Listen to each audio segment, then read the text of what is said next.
عمران خان اور جنرل باجوہ کے معاہدوں کا کیا نقصان ہوا؟ مریم نواز کے کس بیان پر چائنا ناراض ہوا؟ زبردست کالم۔ وزیر اعلیٰ پنجاب مریم نواز کے ایک بیان پر چین کی ناراضگی کی خبریں حال چند روز سے سوشل میڈیا پر خوب گرم رہیں۔ یہ بیان کیا تھا اور کیا واقعی یہ بیان چین کی ناراضگی کا سبب بنا؟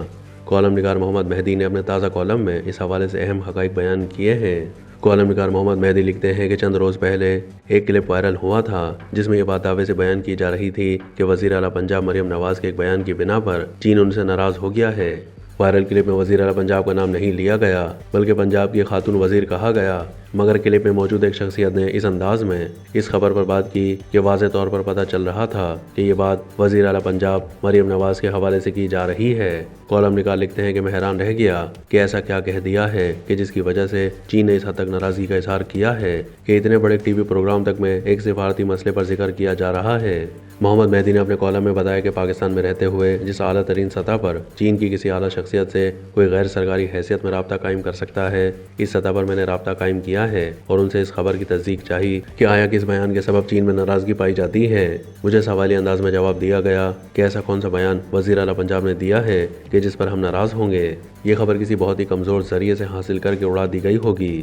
کالم نگار کے بقول محسوس یہ ہوتا ہے کہ اس وقت چین اور پاکستان کے تعلقات کے حوالے سے یہ تصور قائم کروانے کی کوشش کی جا رہی ہے کہ وہ کسی تناؤ کا شکار ہو گئے ہیں۔ ابھی حال ہی میں ایک معروف غیر ملکی خبر رساں ادارے نے بھی ایک پوری سٹوری چلا دی تھی کہ پاکستان اور چین میں سفارتی سطح پر کشیدگی ہے اور اس کی وجوہات بھی بیان کر دی تھیں۔ محمد مہدی نے اپنے کالم میں مزید بتایا کہ مریم نواز کے حوالے سے جب میں نے استفسار کیا تو مجھے مزید کہا گیا کہ ان کے حوالے سے تو اس وقت بیجنگ میں تیاریاں جاری ہیں کہ وہ عنقریب بیجنگ میں اسٹیٹ کی سطح کے دورے پر آ رہی ہیں، بلکہ مجھ سے معلوم کیا گیا کہ ان کا اسٹاف ان کے متوقع دورے چین کے حوالے سے کس قدر تیاریاں کر رہا ہے۔ کالم نگار نے رائے دی کہ مریم نواز کو چین میں اپنی مصروفیات صرف معمول کی سرکاری سرگرمیوں تک محدود نہیں رکھنی چاہیے۔ چین سمیت دنیا ان کو بہت اہم حیثیت میں دیکھ رہی ہے اور یہ چاہتی ہے کہ عالمی امور جن سے پاکستان کا براہ راست تعلق ہے اس کے حوالے سے ان کے خیالات و ترجیحات سے آگاہ ہو۔ اس لیے مریم نواز کے دورہ بیجنگ میں پاکستان اسٹڈی سینٹرز اور مختلف تھنک ٹینکس میں ان کے خطابات ہونے چاہیے تاکہ ان کے ورلڈ ویو سے آگاہی ہو۔ اس دورے میں اس حوالے سے فوری طور پر تمام تفصیلات طے ہونی چاہیے۔ یہ اقدامات ہر طرح کی ناراضگی یا سفارتی کشیدگی کے بیانی کو بھی مات دے دیں گے۔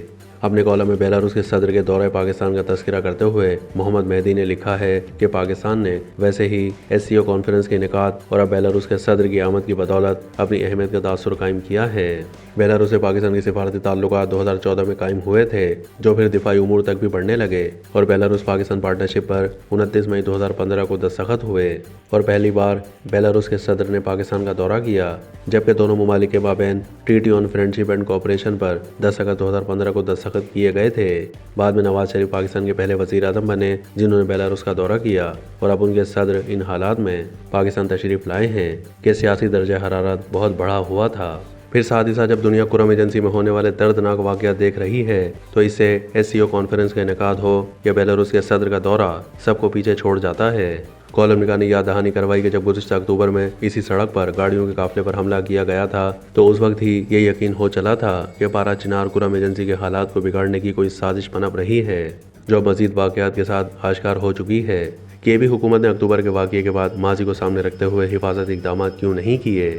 یہ بات تو طے ہے کہ جب پچھلی PTI حکومت میں ہزاروں قلعدم TTP کے دہشت گردوں کو واپس آنے دیا گیا اور وہ فتح کا اظہار کرتے ہوئے واپس آئے تو اس کے بعد ایسے واقعات نے تو ظہور پذیر ہونا ہی تھا۔ PTI حکومت کی پالیسیوں پر تنقید کرتے ہوئے محمد مہدی نے لکھا کہ میں PTI کے دور کی اس پالیسی کا اس لیے پہلے سے مخالف تھا کہ ہر آنکھیں رکھنے والا جانتا تھا کہ اس کے کیا نتائج برآمد ہوں گے۔ ماضی میں 2005 سے 2006 کے دوران مشرف حکومت نے ان لوگوں سے 3 معاہدے کیے تھے۔ اسی طرح 2006 کے معاہدے کے بعد 132 دہشت گردوں کو جیلوں سے رہا کیا گیا۔ جنرل مشرف نے معاہدات کو اچیومنٹ اور افغانستان کے لیے قابل تقلید ماڈل قرار دیا، مگر پھر کیا ہوا، بس خون سے زمین رنگین ہوتی چلی گئی۔ اس لیے جب عمران خان اور جنرل باجوہ یہ معاہدہ کر رہے تھے تو اہل نظر سے مستقبل پوشیدہ نہیں تھا، اس لیے KP کی صوبائی حکومت سے تو اس حوالے سے کسی خیر کی توقع نہیں ہے۔